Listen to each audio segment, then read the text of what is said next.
जिले में पंचायती राज और नगर निकाय परिसीमन को लेकर कांग्रेस जिला कमेटी ने शनिवार को जोरदार विरोध प्रदर्शन किया। कांग्रेस जिला अध्यक्ष उमेश सिंह तंबर के नेतृत्व में हनुमान चौराहे से जुलूस निकालकर जिला कलेक्टर कार्यालय के बाहर प्रदर्शन किया गया। विरोध में पूर्व जिला प्रमुख अंजना मेघवाल, नेता प्रतिपक्ष नारायण रंगा सहित कई कार्यकर्ता शामिल हुए। वक्ताओं ने केंद्र सरकार पर मनमाने तरीके से परिसीमन करने और नेशनल हेराल्ड की संपत्ति को जब्त करने के फैसले पर सवाल उठाए हैं। साथ ही कांग्रेस नेतृत्व पर ईडी द्वारा की गई कार्रवाई को गलत ठहराया।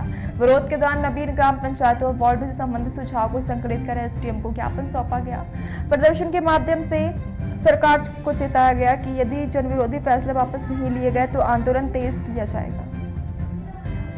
केंद्र सरकार है उसकी जो तानाशाही और जो उनकी सरकारी संस्थाएं हैं उसका दुरुपयोग करते हैं, उसके तहत जो हमारे शीर्ष नेतृत्व है सम्मानीय सोनिया गांधी जी, सम्मानीय राहुल गांधी जी को हेराल्ड मामले में एक तरह से ये करिए कि जनता का दूसरे मुद्दों से जो वास्तव धरातल के मुद्दे हैं उनसे भटकाव करके और उनको एक कांग्रेस पार्टी को परेशान करने के लिए इस तरह के कार्य किए जा रहे हैं। जैसा कि पूर्व में बताया गया, सिर्फ मात्र तीन चार केस में चार्जशीट हुई है, उसमें से हेराल्ड वाला केस भी एक है। तो वो शीर्ष नेतृत्व को जानबूझ के सोची समझी साजिश के तहत ये कार्रवाई की जा रही है। साथ ही जो अभी शहर के आज नगर निकायों के जो पुनर्गठन की बात है वो सिर्फ अपने जो आज है सत्ताधारी पार्टी है उन्होंने सिर्फ अपने हितों को ध्यान में रखते हुए अगर बात करें कि अमर सागर किशनगढ़ जैसी ग्राम पंचायतों को अगर बिना जनता की या अपील या मांग या बिना के तहत अगर नगर परिषद में शामिल करना और जो तोड़ मरोड़ की कोई जो वार्डों का जो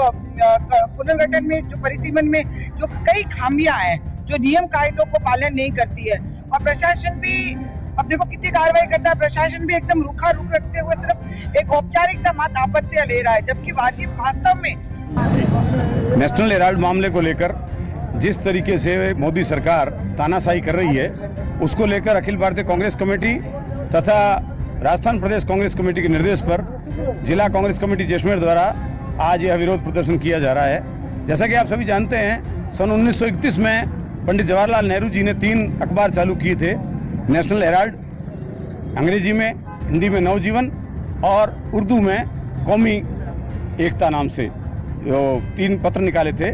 उन पत्रों की प्रॉपर्टी को लेकर एक बवाल किया जा रहा है भारतीय जनता पार्टी और मोदी सरकार द्वारा, जबकि इसमें कुछ भी नहीं हुआ है। ना किसी तरह की मनी लॉन्ड्रिंग हुई है, ना किसी तरह का पैसा लिया गया है, ना किसी को दिया गया है, ना भारत की 140 करोड़ जनता में से किसके पर कोई सवाल उठा रहा है, ना किसी को आपत्ति है, ना किसी तरह का पैसा का लेन देन हुआ है।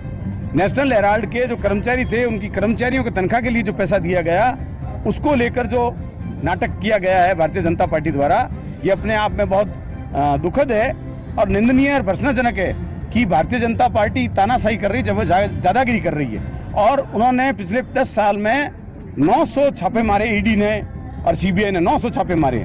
उन 900 में से सिर्फ 3 केस में उन्होंने चार्जशीट फाइल की, जिसमें एक केस ये भी है। लेकिन जबकि उस केस को लेकर सोनिया गांधी जी से 2 दिन तक लगातार 10-10 घंटे पूछताछ की गई, आमने सामने बिठाकर पूछताछ की गई। राहुल गांधी जी से 5 दिन में कुल 55। नारायण रंगा, पोखरण से नेता प्रतिपक्ष नगर पालिका पोखरण। हमने पोखरण में सारी आपत्तियां ईओ साहब के समक्ष प्रस्तुत की। उसके उपरांत हम पोखरण के वार्डों का जो ये परिसीमन किया गया है वो बिल्कुल आधारहीन किया गया है।